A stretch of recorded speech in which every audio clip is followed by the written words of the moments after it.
Selamat pagi teman-teman semua. Assalamualaikum warahmatullahi wabarakatuh. Salam sejahtera bagi kita semua. Terima kasih teman-teman sudah klik video ini, sudah mampir ke channel ini teman-teman. Kita akan belajar bersama seputar lambung atau seputar pencernaan atau seputar kesehatan. Barangkali beberapa video yang sajikan bermanfaat ya teman-teman ya. Oke teman-teman semua, menanggapi komen dari teman kita Kak Panglima Sikumbang, Bang mau tanya ciri-ciri usus bocor atau autoimun. Apa aja sih gejalanya Bang? Oke, berdasarkan pengalaman saya dulu ya Kak Panglima Sikumbang. Pengalaman saya sebelum saya terkena GERD yang juga ada autoimunnya ya atau leaky gut sindrom usus bocor, itu sebelumnya itu sering tipes, kemudian sering flu ya. Sering flu itu dalam artian kita tuh mudah banget flu, kemudian mudah banget masuk angin juga. Namun yang menjadi perhatian utama itu di pola makan. Pola makan itu bebas semuanya dimakan. Tuh. Lah apa hubungannya? Iya, karena kalau semuanya kita makan ya. Kemudian jarang puasa. Jarang puasa dalam artian puasa setahun sekali di Ramadan saja. Tidak diselingi dengan puasa Senin Kamis atau apa. Oleh karena itu puasa di 1 minggu sekali, 2 minggu sekali itu baik ya. Dan saya alhamdulillah sekarang sudah mulai melaksanakan minim 2 minggu sekali saya pasti puasa. Kadang seminggu sekali puasa gitu. Karena penting puasa itu mengistirahatkan pencernaan. Kemudian hal yang mendekati istilahnya kondisi autoimun yang parah ya, istilah parah itu dalam artian sudah mulai mengganggu aktivitas kita ya. Itu kalau teman-teman sudah merasakan kecemasan atau anxiety. Oke. Karena anxiety atau kecemasan itu biasanya berdampingan dengan sering keliengan. Oke. Itu kalau teman-teman sudah mulai merasakan itu, apalagi dibarengi dengan GERD ya. Oleh karena itu di beberapa media atau orang-orang bilang disandingkan GERD anxiety. Dan itu sangat-sangat populer sekali. Nah, GERD-nya itu dari kondisi dari pH asam lambung yang kurang asam, anxiety-nya itu dari kesehatan di usus halus. Ada hubungannya karena satu kesatuan pencernaan kita.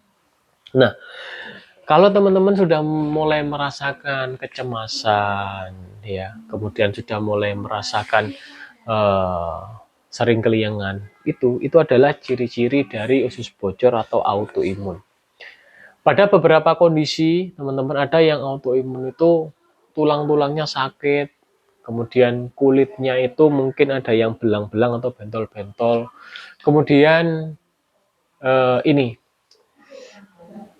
seperti kulit kering itu warna putih. Sebenarnya saya juga ada di kaki kiri. Apa itu namanya teman-teman? Eksim.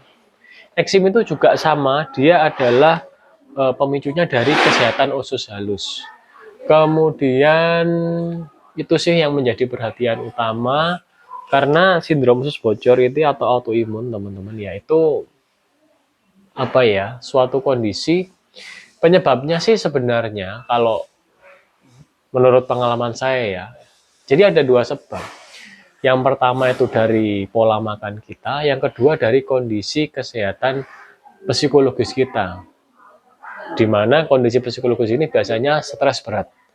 Itu adalah salah satu pemicu autoimun juga. Kemudian dari pola makan juga sama. Biasanya adalah pola makan tinggi gluten. Di mana gluten adalah protein yang terdapat dalam beberapa tanaman yang rumput-rumputan teman-teman. Contohnya apa? Gandum ya. Kemudian ada beberapa penelitian atau pendapat dari beberapa ahli juga, jadi seperti oat, kemudian seperti padi ya, jagung itu dia ternyata juga mengandung gluten. Walaupun tidak sebanyak dari ini gandum. Nah, itu saya terapkan juga ke tubuh saya karena terus terang teman-teman ya, keliengan ya, kecemasan atau anxiety ini selalu mendampingi kita atau selalu hadir ya bagi kita yang mengalami autoimun itu kalau kita tidak menjaga kesehatan usus kita. Ya. Oleh karena itu, ya, sekarang saya tetap menjaga pola makan gitu ya. Jadi ini penting sekali teman-teman kalau mau pulih autoimun ya. Autoimun itu bisa dipulihkan, namun syaratnya kesehatan usus halus harus kita jaga.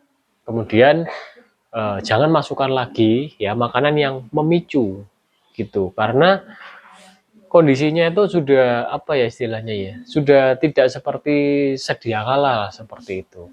Namun kita tetap bisa beraktivitas normal, hanya biasanya kalau pola makan kita atau stres tinggi ya, stres tinggi itu juga berpengaruh teman-teman ya. Itu soalnya hubungannya erat sekali. Saat kita stres tinggi teman-teman, hormon yang keluar di tubuh kita ini adalah hormon stres atau kortisol. Nah, itu teman-teman ya menjadi salah satu pemicu juga untuk kesehatan usus halus kita. Nah, sekarang teman-teman ya, saya sudah menghindari jagung, menghindari juga kalau gandum jelas sudah, ini udah dulu ya. Saya itu sudah menghindari gandum, namun anxiety itu masih datang atau sering kelingan. Ternyata saya teliti lagi, saya memang beli makanan yang seperti pempek ya, kita nggak tahu pengolahnya ada terigu, ternyata sepertinya ada terigunya. Jadi kita harus benar-benar selektif teman-teman. Kalau teman-teman ingin apa ya dalam jangka panjang itu istilahnya itu kita tidak merasakan anxiety, kecemasan dan kelingan, sering kelingan. Itu memang harus diselipin dalam pola makan. Saya tetap makan ayam yang digoreng, namun tidak menggunakan tepung terigu untuk balurannya. Saya ganti dengan tepung kanji, saya campur dengan tepung beras ya. Kemudian saya kasih garam ya, sedikit masaku penyedap ya, kemudian saya urap. Itu saya masak sendiri dan saya terapkan kepada keluarga saya. Nah, anak saya ya, itu juga sama mengalami sindrom usus bocor atau autoimun namun belum separah saya. Itu bisa dilihat dari mana? Ini belum saya periksakan, namun saya sudah bisa mengira karena setiap pagi itu dia beler atau pilek seperti itu. Tapi pileknya itu jangkanya panjang. Maksudnya panjang itu biasanya itu sampai agak siang dan sore sampai seperti itu. Oleh karena itu pola makan sekarang saya jaga dengan menghentikan makanan gluten dan alhamdulillah dia sudah menyadari. Nah, sebelumnya anak saya itu sering sesak, sering asma dan saya selalu menyediakan Ventolin nebulizer. Nah, setelah pola makan saya perbaiki, dia tidak menyentuh coklat, dia tidak menyentuh makan makanan yang banyak, makan makanan snack ringan, tidak disentuh, sesaknya hilang. Hilang dalam artian tidak pernah kambuh. Ya. Nah, oleh karena itu sekarang obat Ventolin Nebul ya, untuk nebul itu sudah saya hilangkan, tidak saya stok di rumah. Oke, saya anggap asma selesai pada anak saya dan olahraga harus aktif. Anak saya sekarang saya dampingi olahraga renang. Bagi saya juga penting olahraga itu karena dalam olahraga ya tubuh kita ini kita ajari untuk stres. Nah, stres di dalam ini nggak sama dengan stres dalam pola pikir atau kondisi fisiologis stres. Jangan samakan olahraga membuat tubuh kita stres. Ya, jangan samakan dengan saat kondisi psikologi kita atau pikiran kita stres. Itu nggak sama. Olahraga, tubuh kita paksa untuk stres. Nah, setelah tubuh kita stres ya, nanti yang keluar saat kita olahraga atau setelahnya itu adalah hormon yang bagus, yang membuat tubuh kita tenang. Nah, tubuh dilatih untuk stres agar istilahnya ketahanannya terjaga, ketahanan ototnya terjaga, itu yang utama. Dan ini sangat penting sekali kekuatan otot untuk tubuh kita. Oke, kemudian kembali lagi ke sindrom usus bocor. Nah, anak saya sekarang konsumsinya itu snack. Kalau mau makan ya, kue atau saya juga, saya belinya itu ini snack yang bahannya tepung mokaf. Mokaf itu dari singkong. Nah, singkong itu aman. Kemudian makanan kacang Shanghai itu saya juga makan, namun saya cek komposisinya, saya mencari yang tidak ada pemanis buatan. Nah, setelah itu saya terapkan teman-teman, alhamdulillah ya, sindrom usus bocor pada tubuh saya, di mana yang gejala yang istilahnya sulit dihilangkan atau masih hilang timbul itu adalah keliengan dan kecemasan atau anxiety. Di mana itu biasanya timbul saat kita berkendara. Kenapa? Saat kita berkendara, otak kita ya memerlukan tenaga yang besar untuk fokus. Nah, tenaga kita ini teman-teman ya diperoleh dari usus halus, karena usus halus itu tugasnya menyerap nutrisi.